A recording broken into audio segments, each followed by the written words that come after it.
Bab 470. Kenzi harus mati. Hei, Tuan Harimurti, saya Hanako. Saya punya kabar baik untuk Anda. Tidak lama setelah Anda meninggalkan istana pada malam hari, Yang Mulia Kaisar terbangun dari koma. Mendengar suara yang datang dari telepon adalah Hanako, alih-alih Yumiko. Untuk beberapa alasan, Kenzi menghela nafas lega. Kenzi sedikit terkejut mengetahui bahwa Kaisar tua yang koma telah bangun begitu cepat. Ini jauh lebih baik daripada kemajuan pemulihan yang diharapkan. Kenzi tahu bahwa dengan para tabib kekaisaran Miyamoto yang merawatnya setiap saat, dan fakta bahwa obat-obatan istana adalah bahan obat berharga yang tidak dapat dibayangkan oleh orang biasa, tidak mengherankan jika Kaisar tua bisa sadar kembali begitu cepat.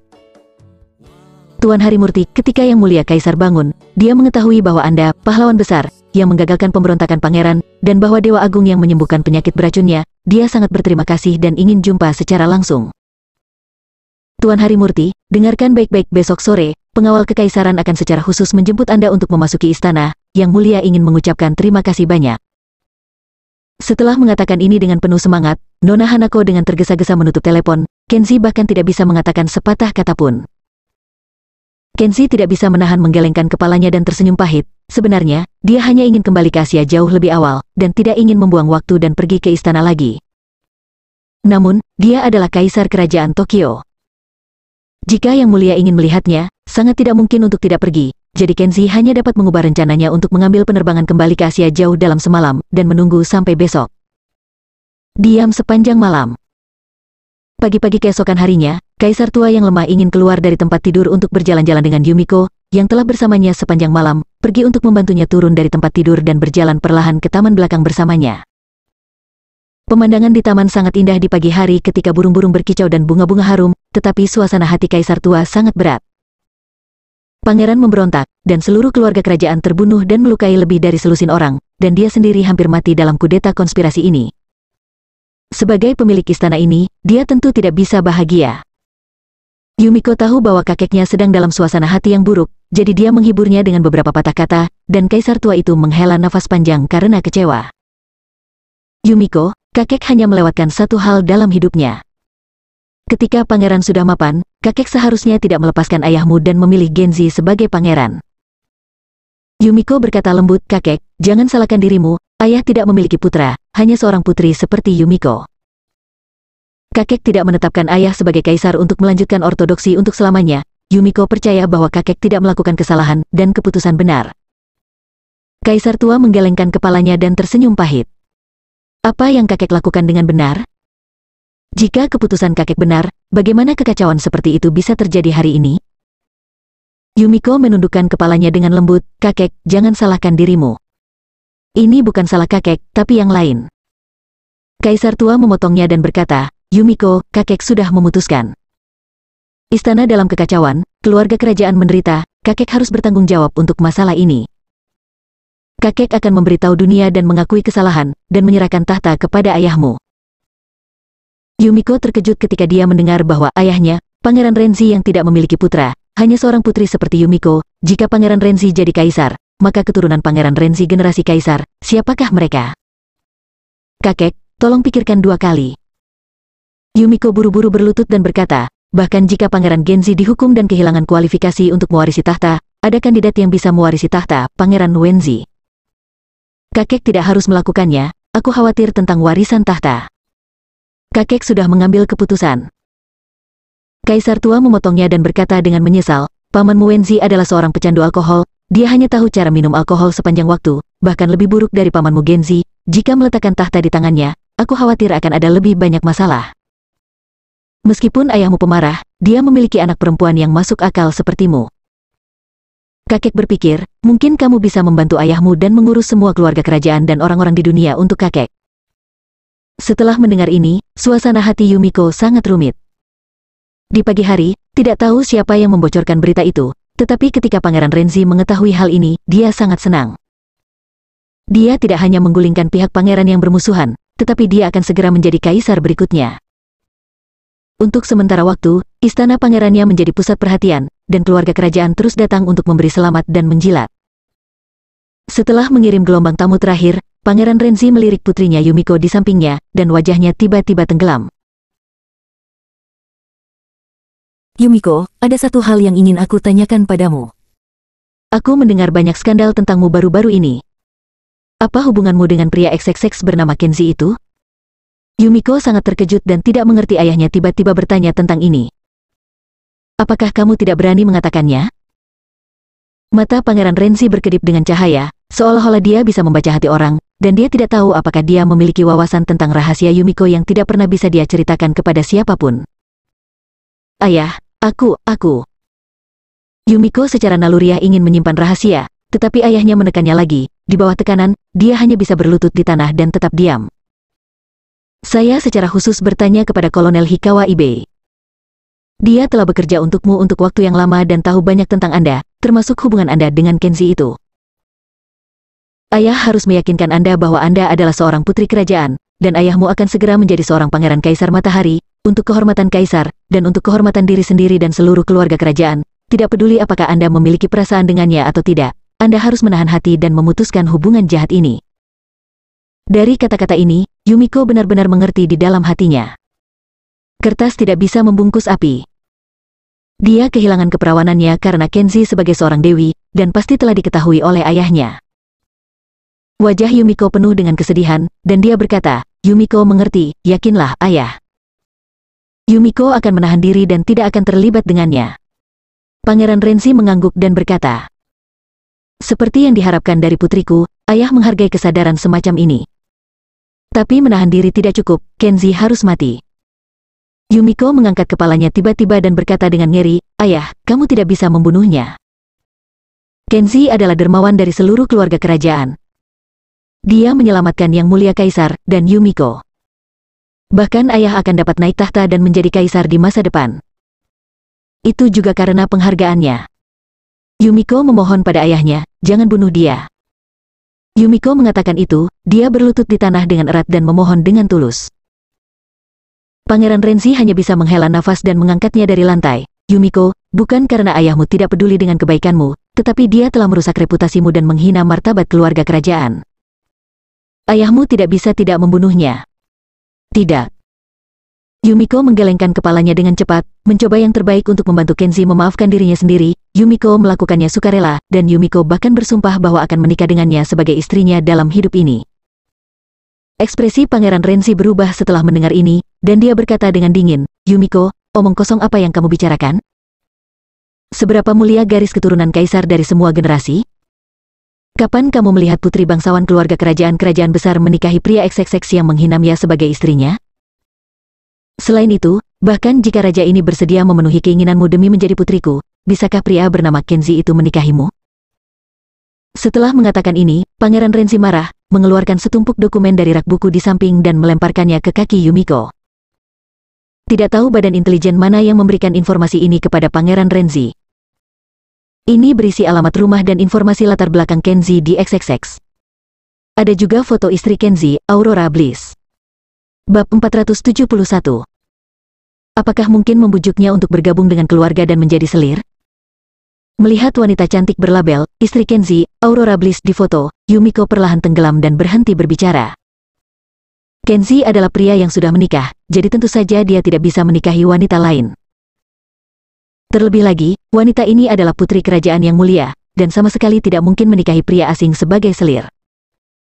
Pangeran Renzi berkata dengan acuh tak acuh, seorang pria asing yang sudah menikah berani untuk mendapatkan putri bangsawan dari kerajaan besar. Jika orang ini tidak mati, wajah seperti apa yang akan dimiliki oleh garis keturunan kaisar saya? Tidak mungkin untuk pernikahan dengan keluarga kerajaan seperti ini, mereka hanya akan berbicara dan menghina di belakang mereka, dan mempermalukan keluarga kerajaan saya. Jadi, untuk menjaga reputasi Anda, dan untuk membela kehormatan seluruh keluarga kerajaan, Kenzi hanya bisa mati. Termasuk Hanako dan Hikawa Ibe di sebelahmu, mereka hanya bisa mati. Setelah mendengar ini, hati Yumiko dingin, dia sudah mengerti pikiran ayahnya, pernikahan keluarga, reorganisasi kekuasaan, distribusi kekuasaan. Ayahnya memikirkan itu saja, dia sudah menyiapkan jalan untuk jadi kaisar masa depan. Yumiko perlahan mengeluarkan pisau pendek dan meletakkannya di lehernya, lalu mengangkat kepalanya dan menghadap ayahnya dengan dingin. Jika ayah harus membunuh mereka, Yumiko ingin mati di depan ayah dan tidak pernah hidup. Kamu. Kemarahan Pangeran Renzi terhenti, dan dia mengarahkan telunjuknya ke arahnya. tetapi tidak mengatakan apa-apa untuk waktu yang lama. Dari sudut pandang emosional, Yumiko adalah putri satu-satunya dan dia tidak akan pernah rela membiarkan putrinya mati. Terlebih lagi, Yumiko setia, tegas dan bijaksana. Dia tidak hanya dipercaya oleh kaisar tua, tetapi juga dicintai secara luas oleh semua keluarga kerajaan. Jika ada putri seperti itu untuk membantunya, ketika dia menjadi kaisar, dia pasti akan dapat mengkonsolidasikan kekuasaannya dan membersihkan musuh-musuh politiknya jauh lebih lancar. Bahkan kesediaan kaisar tua untuk menyerahkan kaisar kepadanya memiliki faktor yang cukup besar di dalamnya, mengingat Yumiko, seorang putri kerajaan yang sangat dicintai, kebetulan adalah putri dari Pangeran Renzi-nya. Melihat ekspresi dingin dan tekad putrinya, dan menunjukkan niatnya untuk mati, Pangeran Renzi tahu bahwa jika dia tidak membuat konsesi dengan karakter Yumiko, dia pasti akan mati di depannya di tempat. Pangeran Renzi menahan amarahnya dan berkata, "Jangan mengira ayahmu suka membunuh orang dengan seenaknya. Kehormatan keluarga kerajaan lebih penting daripada keuntungan dan kerugian pribadimu. Kesempatan untuk mendapatkan yang terbaik dari kedua dunia. Dalam 2 hari, jika Anda dapat meyakinkan Kenzi untuk menyerahkan identitas negaranya dan istrinya, dan bergabung dengan keluarga kerajaan Oriental saya dengan identitas baru, Raja dapat menerima dia sebagai suamimu. Jika kamu tidak bisa melakukan ini, Kenzi harus mati, Hanako dan Hikawa Ibe juga semuanya harus mati." Meninggalkan kata-kata kasar ini, Pangeran Renzi berjalan pergi dengan wajah marah, meninggalkan Yumiko sendirian. Yumiko sangat tertekan, dia tahu betul bahwa ini adalah hal yang mustahil untuk dilakukan. Jika Anda berbicara tentang karakter Kenzi, bagaimana mungkin ada pria dengan tulang punggung kuat di dunia meninggalkan bangsa, negara, dan istrinya, dan bergabung dengan keluarga kerajaan Oriental, dan merasa malu dengan seluruh dunia? Janji yang diberikan oleh ayahnya tampaknya merupakan konsesi, tetapi sebenarnya itu hanya alasan untuk pembunuhan yang tidak bisa dia tolak. Setelah makan siang, di halaman yang indah, Hanako dengan senang hati mulai mengemasi kamar, mengatur hal-hal yang dibutuhkan para tamu, dan membuat beberapa persiapan agar Kenzi datang ke istana lagi di sore hari. Hanako telah berada di sisi Yumiko sejak dia masih kecil, dan dia tahu betul bahwa selama penjahat bernama Kenzi datang, nona muda itu terlihat sangat tenang dan tampak lebih sepi dari biasanya, tetapi di dalam hatinya, dia pasti lebih bahagia dari biasanya.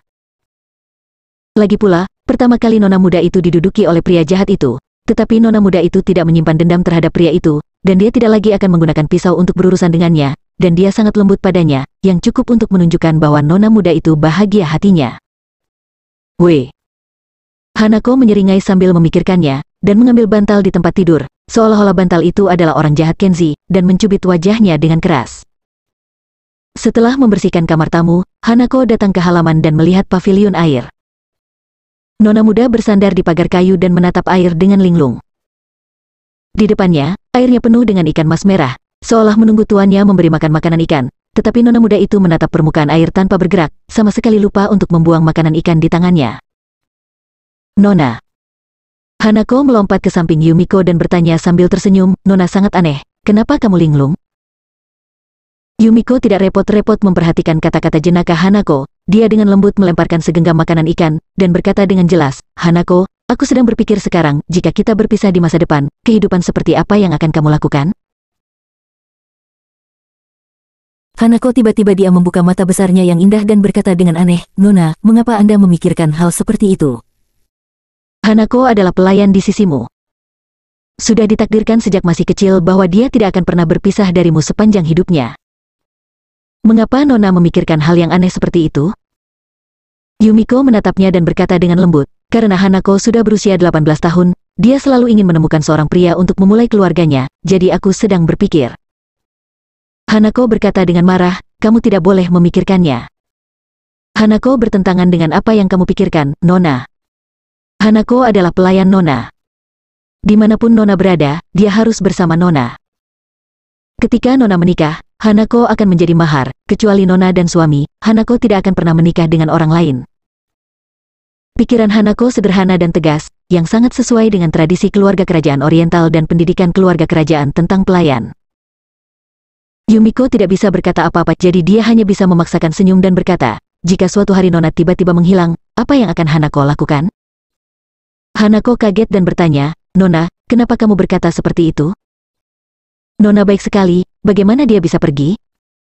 Yumiko terus tersenyum, "Jangan curiga Hanako, aku bilang bagaimana kalau jika suatu hari, aku mengalami kecelakaan, dan setelah aku pergi, bukankah Hanako harus mandiri dan memperbaiki diri dan memulai hidup barunya sendiri? Hanako tidak mengerti mengapa wanita itu mengucapkan kata-kata sial itu berturut-turut seolah-olah setelah menjelaskan dia akan pergi. Dia tidak bisa menahan diri untuk tidak menatapnya dengan gugup, wajahnya berangsur-angsur menjadi pucat. Hanako berlutut tiba-tiba, tubuhnya benar-benar tertunduk ke tanah. Hanako tidak tahu apa yang dikatakan nona muda tiba-tiba, tetapi Hanako harus mengungkapkan hati kepada nona. Tidak peduli hidup atau mati, Hanako akan mengikuti nona, hidup dan mati. Jika nona tidak menginginkan Hanako lagi dan ingin mengusir Hanako dari sisinya, Hanako pasti akan membalas nona muda dengan kematian Hanako. Pernyataan Hanako tidak diragukan lagi menunjukkan bahwa bahkan jika dia mati, dia akan mati bersama. Yumiko menatapnya dengan kasihan, dia benar-benar tidak tahu harus berkata apa. Dia ingin membujuk Hanako untuk meninggalkan sisinya dan mengejar kehidupan baru, tetapi sekarang sepertinya dia tidak bisa melakukannya. Nah, karena itu masalahnya, mari bersiap-siap dan mati bersama. Yumiko menyesal diam-diam berpikir dalam hatinya. Bab 472. Sebelum berpisah, berikan pramugari hadiah. Pada siang hari, Kenzi memesan penerbangan kembali ke Asia jauh. Penerbangan pada pukul 15 keesokan harinya hanya memiliki 1 hari waktu tunggu untuk mengakhiri urusan di Istana Tokyo. Berkeliaran di jalan, Kenzi membeli beberapa produk unik dari Tokyo dan berencana untuk membawanya kembali ke kerabat dan teman. Kembali ke gedung sewaan, Kenzi tahu bahwa Dian Utami sedang berlibur di rumah hari ini, jadi dia mengetuk pintunya. Setelah pintu terbuka, pramugari Dian Utami, mengenakan kemeja putih dan rok pendek hitam, tampak dalam suasana hati yang buruk, seolah-olah dia baru saja menangis dan riasannya yang halus membuatnya menangis. "Dian, ada apa denganmu?" Kenzi bertanya, dan dia sudah mengambil hadiah di tangannya, siap memberikannya kepada Dian Utami, sebagai souvenir sebelum berpisah. "Kenzi, aku akan mati." Dian Utami menangis saat dia berbicara, dan jatuh ke pelukannya tak terkendali, menangis begitu keras hingga bajunya basah. Kenzi bingung, tidak tahu apakah harus memeluknya atau menepuk pundaknya untuk memberinya kenyamanan verbal.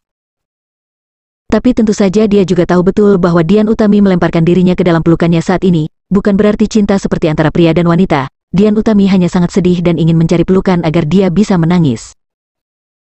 Pria dan wanita yang pergi ke luar negeri sendirian, tanpa kerabat dan teman, Kenzi dapat memahami kepahitan dalam hidup mereka dan perasaan ingin curhat dengan seseorang.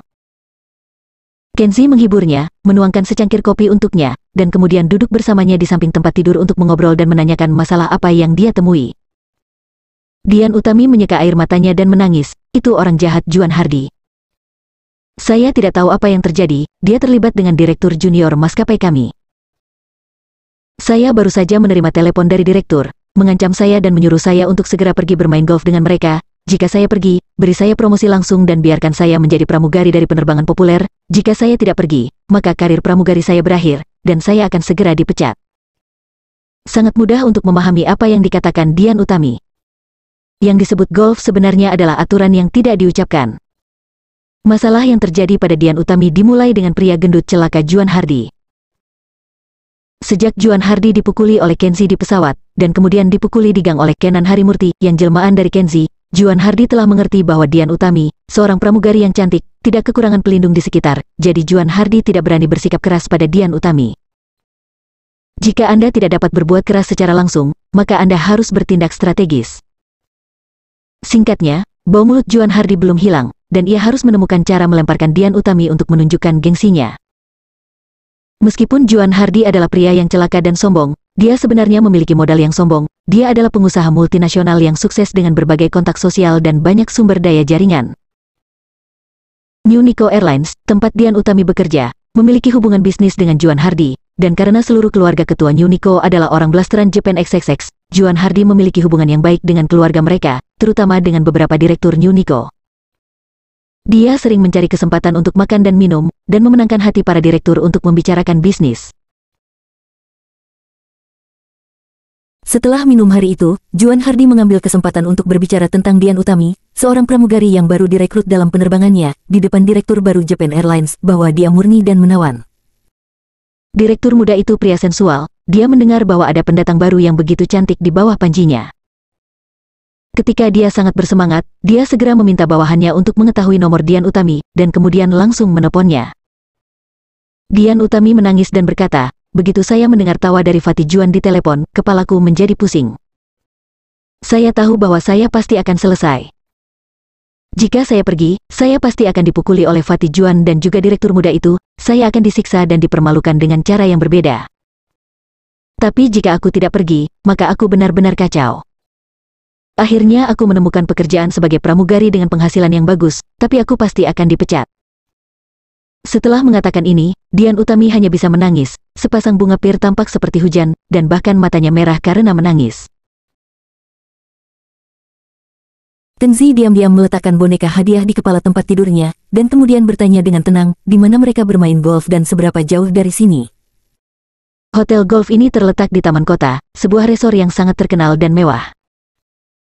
Setelah mendengarkan itu, Kenzi memikirkannya, jika jaraknya tidak terlalu jauh, dia akan membantunya menyelesaikan masalah ini, tidak perlu menghabiskan banyak waktu dan tidak akan memengaruhi undangannya untuk pergi ke istana untuk bertemu dengan Kaisar tua di sore hari. Dian Utami, bagaimana kamu akan mengatasi masalah ini?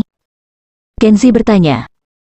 Dian Utami menggelengkan kepalanya dan tersedak, saya juga tidak tahu harus berbuat apa. Saya takut, saya tidak berani pergi, tetapi saya bahkan lebih takut kehilangan pekerjaan saya. Saya masih pelajar magang, jadi saya tidak bisa hidup tanpa pekerjaan.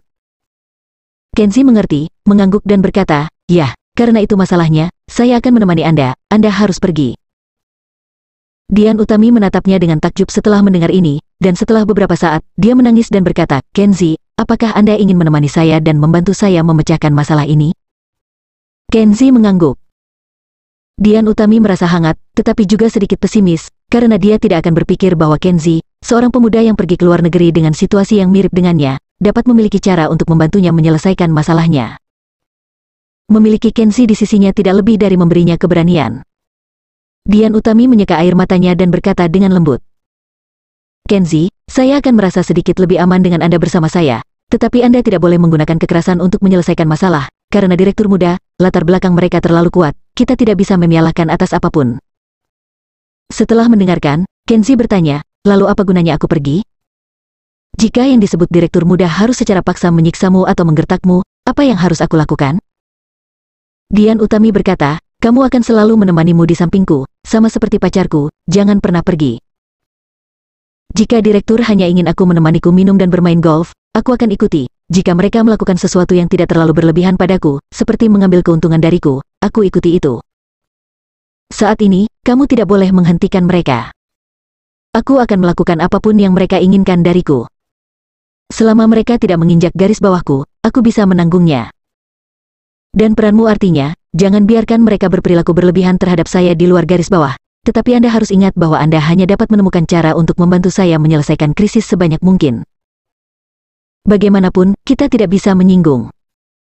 Mendengar ini, Kenzi tertawa dalam hatinya, apa ini? Jika menurut yang dia katakan, bukankah dia akan menjadi semacam humas profesional yang sering terlihat di klub malam, ditemani oleh wajah tersenyum om-om?